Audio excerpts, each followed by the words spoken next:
Tomato ಬೆಲೆ ಕುಸಿತದಿಂದ ಕಂಗಾಲಾದ ರೈತರು. ಕೋಪಗೊಂಡ ರೈತರು ರಸ್ತೆಯ ಮೇಲೆ ಟೊಮ್ಯಾಟೊ ಸುರಿದು ಆಕ್ರೋಶ ವ್ಯಕ್ತಪಡಿಸಿದ ಘಟನೆ ಕೋಲಾರದಲ್ಲಿ ನಡೆದಿದೆ. ಕೋಲಾರ ಎಪಿಎಂಸಿ ಮಾರುಕಟ್ಟೆಯಲ್ಲಿ ಟೊಮ್ಯಾಟೊ ಸೀಸನ್ ಆರಂಭವಾಗಿದ್ದು, ಆರಂಭದಲ್ಲಿ 15 ಕೆಜಿ ತೂಕದ ಒಂದು ಬಾಕ್ಸ್ಗೆ ಸುಮಾರು 600 ದಿಂದ 700 ರೂಪಾಯಿವರೆಗೆ ಉತ್ತಮ ಬೆಲೆ ದೊರೆಯುತ್ತಿತ್ತು. ಆದರೆ ಜುಲೈ ಆರಂಭದಿಂದಲೇ ಟೊಮ್ಯಾಟೊ ದರದಲ್ಲಿ ಭಾರೀ ಕುಸಿತ ಕಂಡುಬಂದಿದೆ. ಇದೀಗ 15 ಕೆಜಿ ತೂಕದ ಒಂದು ಬಾಕ್ಸ್ ರಿಂದ 200 ರೂಪಾಯಿವರೆಗೆ ಮಾತ್ರ ಬೆಲೆ ಸಿಗುತ್ತಿದೆ. ಲಕ್ಷಾಂತರ ರೂಪಾಯಿ ವೆಚ್ಚ ಮಾಡಿ ಟೊಮ್ಯಾಟೊ ಬೆಳೆದ ರೈತರಿಗೆ ಉತ್ಪಾದನಾ ವೆಚ್ಚವು ವಾಪಸ್ ಸಿಗದ ಪರಿಸ್ಥಿತಿ ನಿರ್ಮಾಣವಾಗಿದೆ. ಇದರಿಂದ ಬೇಸತ್ತ ರೈತರು ತಮ್ಮ ಟೊಮ್ಯಾಟೊ ಬೆಳೆಯನ್ನು ರಸ್ತೆಗೆ ಸುರಿದು ಆಕ್ರೋಶ ವ್ಯಕ್ತಪಡಿಸಿದ್ದಾರೆ.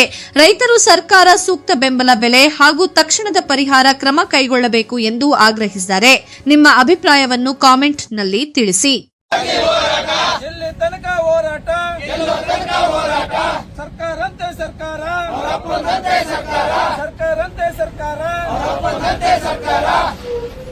ಅಧಿಕಾರಿಗಳಿಗೆ ಹೇಳಿದಿಕ್ಕಾರ, ಟೊಮೆಟೊ ಬೆಲೆಗೆ ನಿಗದಿ ಮಾಡಿದ ಸರ್ಕಾರಕ್ಕೆ ಹೇಳಿದಿಕ್ಕಾರ.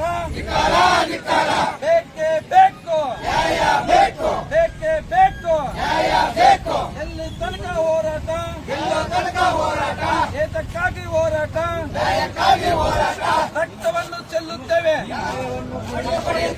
ಬೇಕೇ ಬೇಕು, ಬೇಕೇ ಬೇಕು. ಸರ್ಕಾರಂತೆ ಸರ್ಕಾರ, ಸರ್ಕಾರಂತೆ ಸರ್ಕಾರ.